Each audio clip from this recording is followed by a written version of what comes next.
Welcome back to the Arise interview. I'm Charles Enyekolu. Now, in these dark coronavirus moments, we all try to find something to lighten our days. For some, it's music. For others, it's cooking or baking or exercising. And for some, they find solace in poetry, listening to it, reading it, or even writing and composing it. That's certainly the case for the celebrated Nigerian performance poet Dike Chukwumerije, whose critical, insistent, hopeful rhymes and lyrical verses have roused millions in Africa and beyond.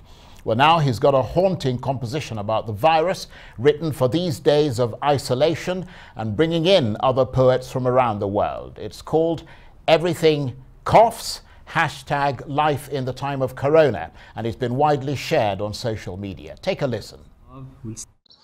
Everyone coughs, everyone laughs, everyone looks around and sometimes falls in love.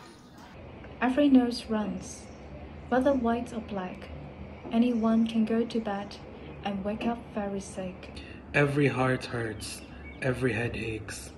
Everyone who loses mom feels it in their bones. Every throat sores, whether north or south. Anyone can go to bed and wake up sick. And we can only hope that on that sickly night, someone would be bringing up a bowl of pepper soup. That we may not lay alone on our feverish bed.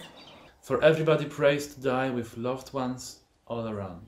It's rooted in the place as old as tooth and claw. As old as what is left of that our earliest ancestor. That man survived the floods, the carnage and the plagues.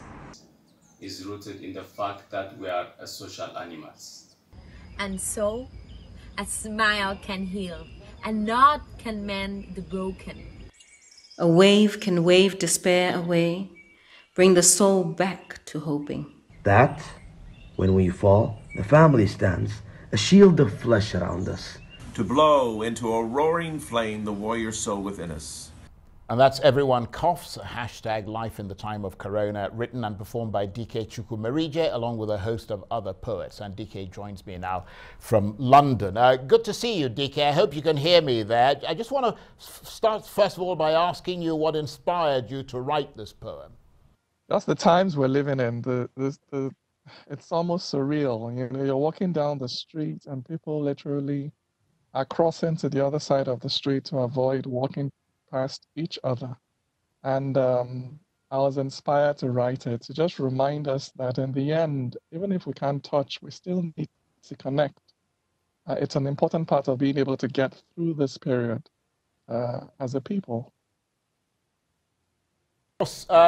In a sense, the world relies on the likes of you to dig deep and find something to inspire the rest of us at times like this, doesn't it?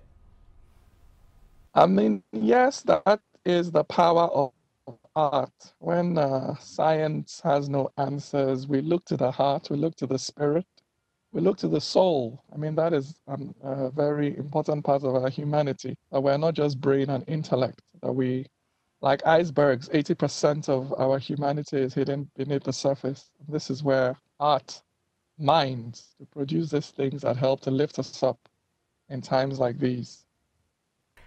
So, I mean, really, for an artist such as yourself, creation isn't just something that you do, it's a part of who you are. So, in a sense, the coronavirus pandemic must become something that you have to consider using as an inspiration, doesn't it? Yeah, yes. Creativity is, you know, that is how personally I get through life. I don't consider myself a career poet. I write because I need to breathe. That is how I deal with things. You know, through school, dealing with bullying, falling in love, having carryovers at university. How do you get through all these things? By writing. So coming out and facing the challenge of this virus, you know, you tackle it also by reaching for that safe place, that place where you draw strength and clarity. Seeing as there are no real answers out there, we look within. And definitely becomes material for work, not just now, but also in the future, because I guarantee you that we're going to keep looking back on this coronavirus period to analyze it properly, to understand it properly, to really draw and extract the lessons that we need to learn as human beings from what we're passing through at the moment. So it's still going to be rich material going into the future, not just now. No, you're absolutely right. But of course, on a practical level, the coronavirus has affected lots of literary events around the world. I mean, you're the program director of the Abuja Literary Society, but you're stuck in London at the moment. I mean, is that event that you normally hold every year, is that still going on or not? All events are cancelled at the moment. Following once the government guidelines came out weeks ago, we stopped holding. We have weekly meetings at the Abuja Literary Society, and we stopped holding that. I think last month or 4 or 5 weeks ago, once the guidelines came out. And then I also run a small production company. We're supposed to be staging a production in Lagos the first week of May. That has been cancelled as well because of the virus. We're planning for a literary festival in Abuja in July. So plans for that are also a bit shaky now because of the virus. I mean, the requirement not to, you can't have gatherings of more than 2 or 10 or whatever country you happen to be in, definitely affect being able to gather in a theater or gather together to stage a show. But luckily we have the internet and we're able to do things virtually. So lots of literary programs have taken advantage of this, and you're having many virtual open mics and virtual slams beginning to sprout. And I'm sure if this continues or drags on for much longer, you'll see even more of that, because really you can't keep the human spirit repressed. You can't do it. If one door shuts, another one opens, and you're absolutely right. Continues to flow.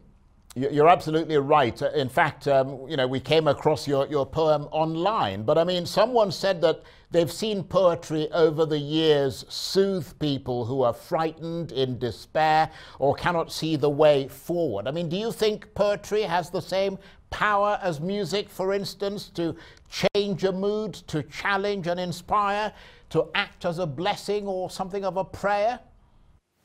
I definitely think so. I believe so. I'm a believer in the power of words.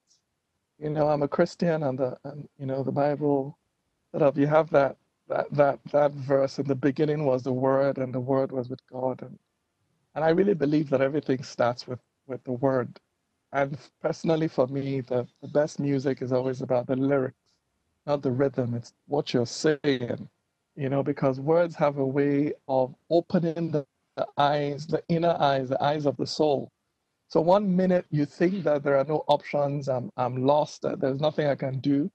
And just by listening to some lines or some words, all of a sudden you have hope, you have faith, which is what drives humanity forward. We may not always see where we're going, but when we believe, then we step into the darkness, knowing that this path will lead us home. Right. But these things it's beyond gimmicks or entertainment. It feeds the soul.